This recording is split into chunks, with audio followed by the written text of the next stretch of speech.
নমস্কার সবাইকে, আবারও একটি মালা ডেলি ব্লগে আপনাদের স্বাগত জানাই।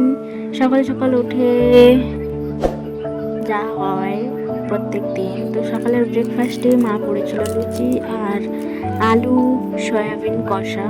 তো সেই খেয়ে দিয়ে মা এখানে কি রান্না করছে চলো দেখো। আলু, লাল আলু। রাঙা আলুগুলা দেখো মা, এর কালারটা তো এর কালারটা এবারে উল্টো পাল্টা হয়ে গেছে।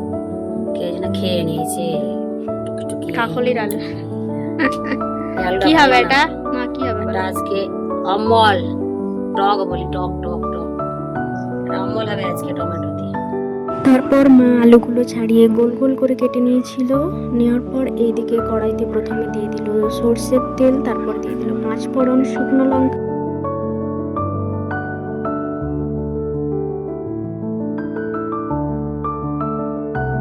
দেওয়ার পর কেটে রাখা মিষ্টি আলু আর আমরা যেটা রাঙা আলু বলে থাকি, আর দিয়েছিল গোটা একটা টমেটো কেটে। তো এইগুলো দেওয়ার পর এতে দিয়ে দিল স্বাদ মতো লবণ, দিয়ে দেবে হলুদের গুঁড়ো,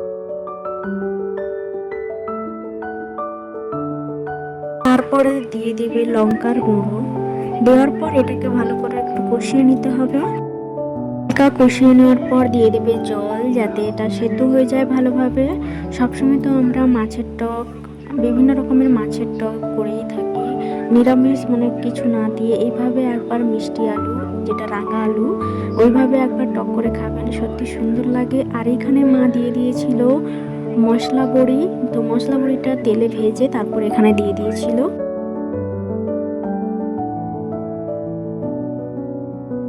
তারপর টকের জন্য এখানে দিয়ে দিচ্ছি একটা আমচুর।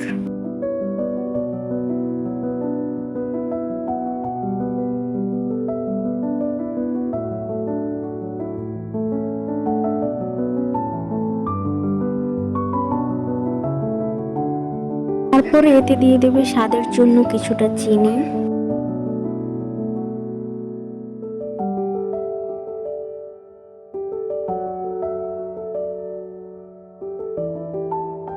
ফুটে উঠবে, ফুটে উঠতে উঠতে যখন জলটা মরে মরে আসবে, তারপর এটা নামিয়ে নিলেই হয়ে যাবে মিষ্টি আলুর আমচুর দিয়ে নিরামিষ টক। তো এইভাবে একবার আপনারা অবশ্যই বানিয়ে খাবেন, কোনো নিরামিষ যখন নিরামিষ হবে বাড়িতে, তো এইভাবে একটু টক টক হলে ভালো হয়। তো এইভাবে একবার বানিয়ে খেতে পারেন, অসাধারণ লাগে। তো আজ ছিল এই পর্যন্ত, দেখা হবে পরবর্তী একটি ব্লগে। ভালো লেগে থাকলে অবশ্যই লাইক করবেন, কমেন্ট করবেন আর সাবস্ক্রাইব করতে ভুলবেন না। থ্যাংক ইউ সবাইকে, ভালো থাকবেন সবাই।